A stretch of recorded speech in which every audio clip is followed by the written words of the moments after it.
From the earliest days of thinking onward, children must have been cornucopias of creative ideas and paragons of critical thought. Otherwise, as I said, they could not have learned language or other complex culture. Yet, as Jacob Bronowski stressed in The Ascent of Man, for most of history, civilizations have crudely ignored that enormous potential. Children have been asked simply to conform to the image of the adult. The girls are little mothers in the making. The boys are little herdsmen. They even carry themselves like their parents. But of course, they weren't just asked to ignore their enormous potential and conform faithfully to the image fixed by tradition. They were somehow trained to be psychologically unable to deviate from it. By now, it is hard for us even to conceive of the kind of relentless, finely tuned oppression required to reliably extinguish in everyone the aspiration to progress and replace it with dread and revulsion at any novel behavior. In such a culture, there can have been no morality other than conformity and obedience, no other identity than one's status in a hierarchy, no mechanisms of cooperation other than punishment and reward, so everyone had the same aspiration in life, to avoid the punishments and get the rewards. In a typical generation, no one invented anything, because no one aspired to anything new, because everyone had already despaired of improvement being possible. Not only was there no technological innovation or theoretical discovery, there were no new world views, styles of art, or interests that could have inspired those.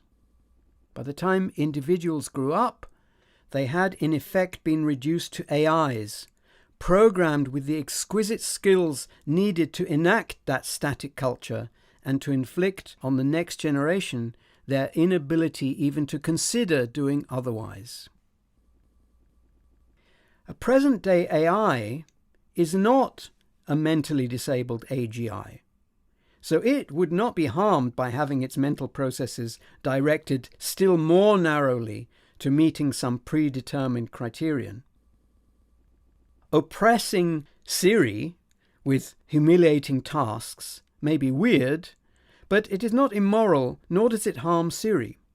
On the contrary, all the effort that has ever increased the capabilities of AIs has gone into narrowing their range of potential thoughts. For example, take chess engines. Their basic task has not changed from the outset. Any chess position has a finite tree of possible continuations, and the task is to find one that leads to a predefined goal, a checkmate, or failing that, a draw. But the tree is far too big to search exhaustively. Every improvement in chess-playing AIs between Alan Turing's first design for one in 1948 and today's has been brought about by ingeniously confining the program's attention, or making it confine its attention, ever more narrowly to branches likely to lead to that immutable goal. Then those branches are evaluated according to that goal. That is a good approach to developing an AI with a fixed goal under fixed constraints.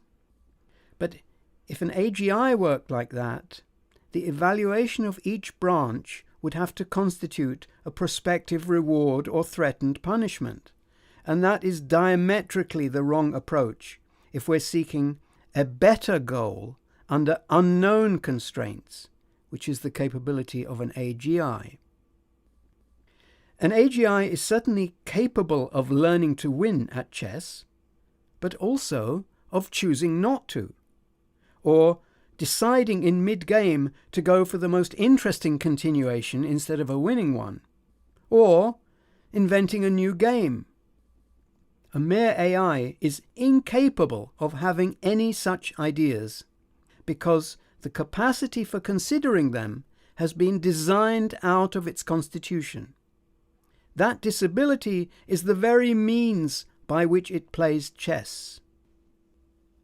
An AGI is capable of enjoying chess and of improving at it because it enjoys playing, or of trying to win by causing an amusing configuration of pieces, as grandmasters occasionally do, or of adapting notions from its other interests to chess.